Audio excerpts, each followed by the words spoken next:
And the crazy part is the judge was in on it. Okay, no. I wasn't kidnapped in the movie sense with like a bag over my head, a van. They took me and my girlfriend without paperwork, without a charge, lied to us, separated us, and threatened to jail me unless I paid them off. And they said they paid somebody in jail to beat me up. And this all started because I had 2 sips of a beer in a park in Mexico City. So we weren't partying, we weren't causing problems. We were just sitting in a quiet park on a bench to ourselves, just me and her. And yeah, I'll admit, I cracked a beer. I know it's technically not allowed, but I wasn't being loud, disrespectful, or even making a scene. I took 2 sips, and that's when the police rolled up. I seen them circling around, but they didn't see what we were doing. I think they were targeting people. So when they asked, I just stayed calm, and I asked, can I just get a ticket? I understand it's not allowed, we're sorry. The officer smiled and said, that's not how it works here. You gotta come to the station. No handcuffs, no paperwork. They didn't even check us. No search, no ID, nothing. They just told us to get in the car. Immediately, something felt wrong. I had my phone the whole time.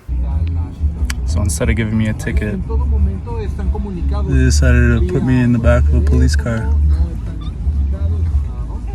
which doesn't make any sense at all. They never patted us down, never asked for ID, and we weren't even taken to the actual police station. Instead, they drove us far, to what looked like a government building or a courthouse, not a precinct. And keep in mind, it's 9 p.m. So I know generally they write you a ticket, you have to go see a judge, they determine what it is. It could be a fine anywhere from $1,500 to $3,000 or 3,500 pesos, sorry. Or if you're like really drunk in public, or you're being terribly rude, or those types of things, they can jail you for 36 hours. So I asked again, can I see the report? Where's the paperwork? And they just said, you either pay now, or you're gonna go to jail for 36 hours. No ticket, no documentation, just pressure. And we were willing to pay it. So they brought us to this man that claimed to be a judge, and I still don't know if he actually was, but nothing about it felt official. He never really asked our names. He never asked what happened. He just stood there while the officers made up their version in under a minute, claiming I was actually dumping the beer, which I never was. He didn't ask for a report. He didn't look at any evidence. He just said, you might be going to jail. It really felt scripted, like this was some setup that they've done before. And I could tell that they do it on a regular basis. So we were there, we were scared, we didn't know what was happening. They just kept saying like, this isn't the rules, this isn't how we do things here. We don't have to give you a ticket, we don't have to issue documentation. You have to pay a fine. And we were willing to pay it, but we didn't have any cash at all. Everything was at home, and I usually just pay for stuff on my phone. But generally when you get a ticket anyways, you have a certain amount of time to pay it. So out of nowhere, they said we have to go to the hospital, and I asked why. Luckily she was there and she speaks Spanish, but they just basically said so they can prove that they didn't lay a hand on us, that we weren't beat. But I think they were also trying to get a test to see if we were drinking. But this is where it got sketchy. Only my girlfriend was allowed to go inside to the hospital, and they kept me in the back of the car. And that's when I got scared. I thought they were gonna separate us. I thought they were gonna beat me. I thought they were gonna take me somewhere else. I had no idea what was gonna happen. So they locked me in the back and said, stay in the car. She went inside. I had no ID, no wallet, no money, and they still never searched me. They didn't admit me to the hospital. I got no medical report, no documentation. Meanwhile, they were trying to prove we were drunk, and the hospital found no alcohol in her system. They didn't even take mine. So things were obviously sketchy. And at this point, they take us back to the courthouse. I wasn't sure what was going on because I could see this judge talking to another person in a room. So I was curious. I'm like, is this guy really the judge? And I asked him, I'm like, where's the report? Are you a judge? And he said, yeah. And then using Google Translate to one of the police officers, I was like, how do you even know the beer is mine? Maybe it wasn't. They had no proof. They have nothing. The police officers didn't even write a report or anything at this point, like I said. And keep in mind, the hospital found nothing. But they started getting frustrated because all they wanted us to do was pay them cash. And basically what they were doing was, instead of issuing a ticket, they were taking that ticket money and just pocketing it between them. And the crazy part is the judge was in on it. But they were annoyed that I wasn't scared and I kept pushing back. Keep in mind, this whole time I was calm. I was not yelling, I was not raising my voice. I was just firm, calm, and attentive to what was happening. So I told my girlfriend, like, I know for a fact we don't have to pay them cash. This is not how things work, even if it is Mexico. But they just kept saying, this isn't Canada, things are different here, blah, blah, blah. Just trying to give me the runaround, trying to basically just take advantage of me the whole time. At this point, like 2-3 hours went by, still had no idea what was going on. So I asked to use the bathroom.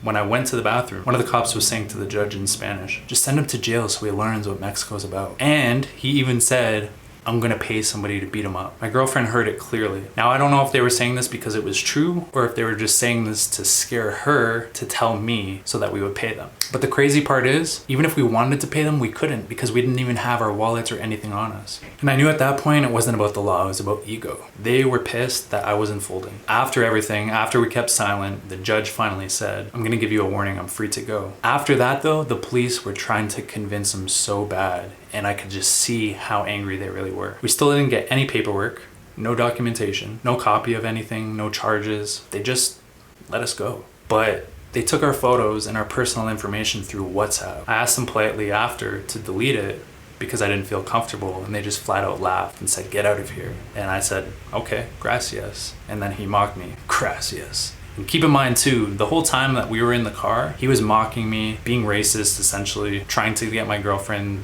to leave me, basically saying, I don't know why foreigners come here with no money. I didn't even do anything. Yes, like I said, I had a beer in the park, but all they had to do was give me the ticket. I was happy to pay it and be on my way and learn my lesson. But the moment I said gracias and he said get out of here, that moment alone, the look on his face was the scariest part because they were mad. And now they had my photo, my name, and I had nothing in writing. It made me wonder, what if they show this to other cops? What if I'm alone next time and they see me? What if they send my photo out to people and I have to like look over my shoulder the whole time? I know these types of things happen all the time. People get beat up, they get taken, sent into alleyways, that type of stuff, even taken to ATMs to withdraw money. But what really surprised me is how organized this time it was. Like them taking us to the court, to the civic judge being in on the scam was a huge like wake up call for me. I don't understand how it's one thing for the police to be doing this to people and trying not to get caught, but for the judge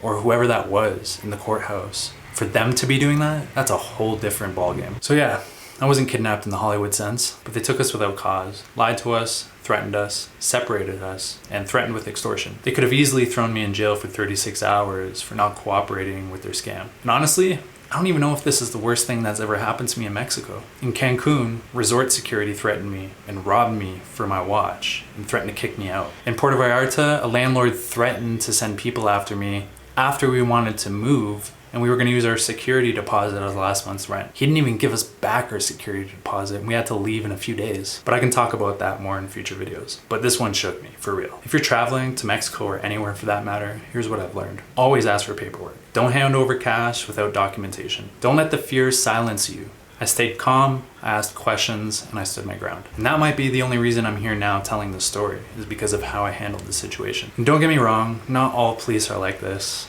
Mexico is a beautiful place. Mexico City is a beautiful place, and there's amazing police officers, and I know that for a fact. But there's definitely corrupt wherever you go. If you've had something like this happen, comment below. If this story shocked you, share it. And if you want more raw, real stories, subscribe. Thanks for watching.